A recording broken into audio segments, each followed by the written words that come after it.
वृषभ राशि वालों, देवगुरु बृहस्पति आपके कुंडली के दूसरे भाव में आ गए हैं।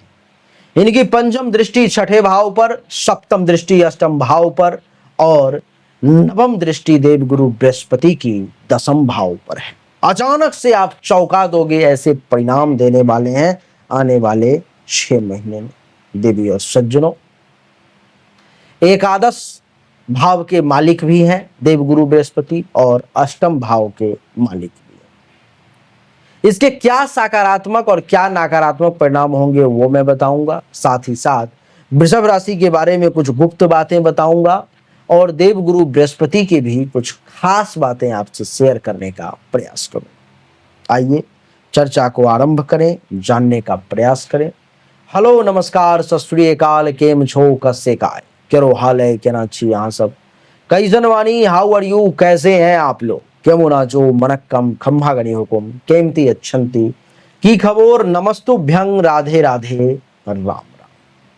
आइए सबसे पहले वृषभ राशि की कुछ खास बातों को जानने का प्रयास करते हैं। वृषभ राशि का स्वामी ग्रह शुक्र है। शुक्र भोग, विलास, सौंदर्य, प्रेम और विलासिता का, काम का, वासना का, इन सब का प्रतीक माना जाता है। स्थिर राशि है वृषभ, इसलिए स्वभाव भी स्थिर है, परंपरागत, दृढ़ और एक बार निर्णय ले ले तो उस पर में अडिग रहने वाले राशि हैं वृषभ, जो गुण औरों के पास कम होता है।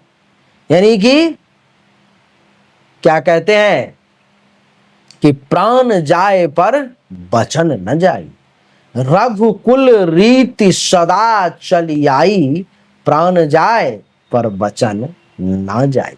देवी और सज्जनों, ऐसे होते हैं वृषभ राशि के। प्रकृति इनकी पृथ्वी तत्व की है।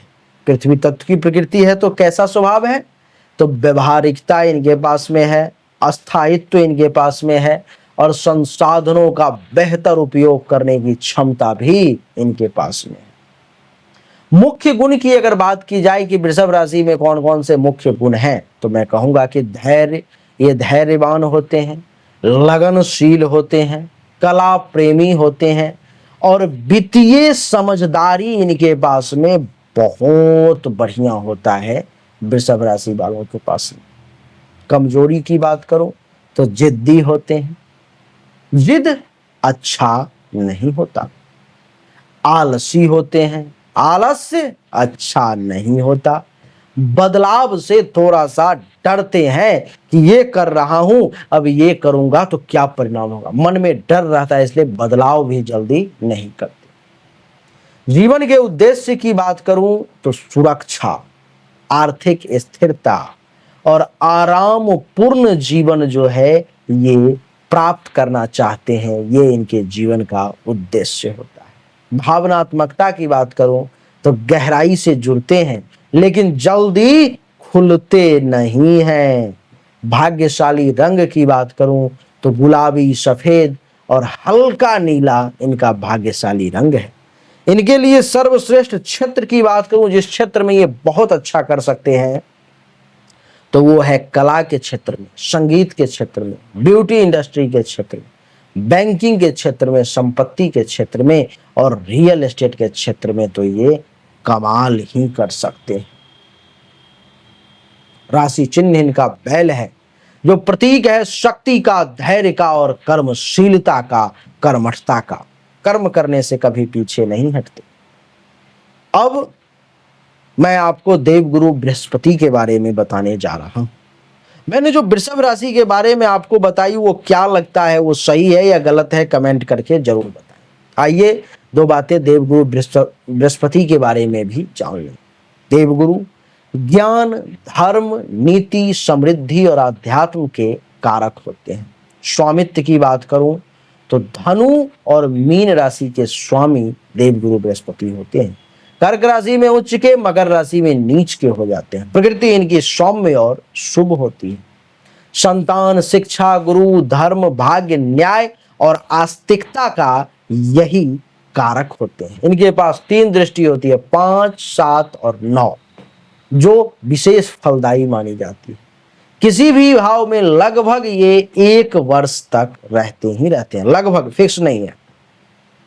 सकारात्मक प्रभाव ये देते हैं समृद्धि, ज्ञान, अच्छे संबंध और धार्मिक प्रवृत्ति जो है, धार्मिक प्रकृति जो है सो लोगों में देते हैं। नकारात्मक प्रभाव अति विश्वास दे देते हैं, आलस्य देते हैं और अति आदर्शवाद दे देते हैं, जो इनके लिए नुकसानदेह साबित होता है। उपाय की बात करूं तो पीली वस्तु का ये दान करेंगे, अच्छा रहेगा। गुरुवार का व्रत, गाय को चूना हल्का सा 1 मटर के दाना के बराबर खिलाएंगे पानी में डाल के, अच्छा रहेगा।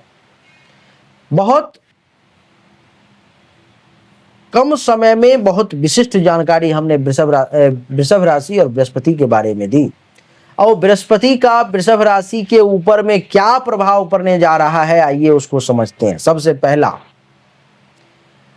बृहस्पति इस कुंडली में अष्टम भाव जो कि गोपनीय भाव है, रहस्य का भाव है, आयु का भाव है, शोध का भाव है, और एकादश भाव जो लाभ, मित्र और आकांक्षा का भाव है, उसके स्वामी।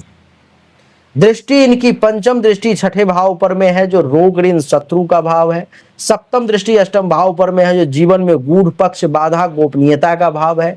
नवम दृष्टि दशम भाव पर में है, जो कर्म, यश और कैरियर का भाव है। इन सब को देखते हुए क्या परिणाम मिलेगा, तो सबसे पहला, आर्थिक स्थिति मजबूत हो जाएगी। धन में वृद्धि के संकेत जो है सो मैं इस समय में देख पा रहा हूं आपके लिए।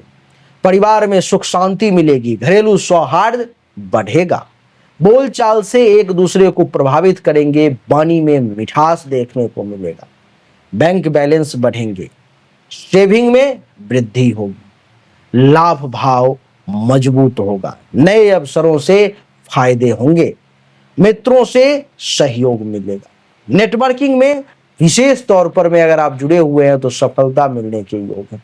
संतान के मामले में शुभ संकेत दे रहा हूं मैं, और शिक्षा और संतान से जुड़ी हुई कुछ खुशियां आपके झोली में आ सकती है। छठे भाव पर दृष्टि से शत्रु पर विजय मिलेगा, कानूनी या व्यावसायिक संघर्षों से जीत मिलने के योग है, उधार या कर्ज से राहत मिलेगी, धीरे धीरे ऋण से मुक्ति के योग भी मैं देख पा रहा हूं।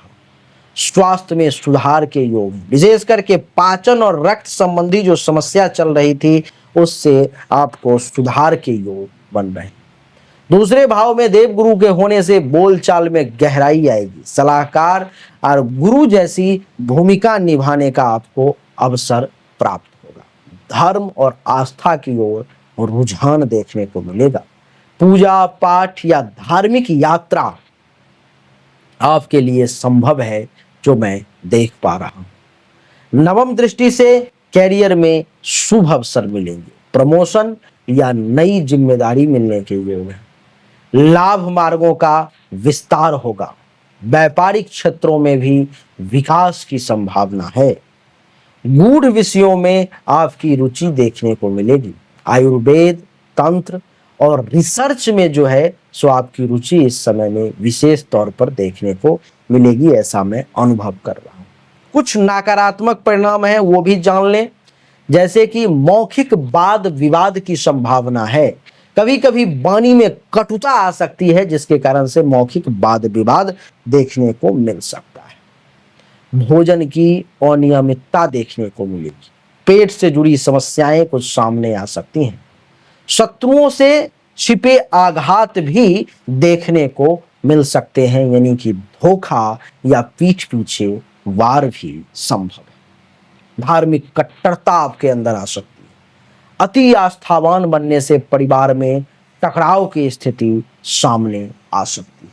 कैरियर में कभी कभी भ्रमित निर्णय आप ले सकते हैं आदर्शवाद के कारण, जो कि आप ही के लिए नुकसान का कारण बन सकता है।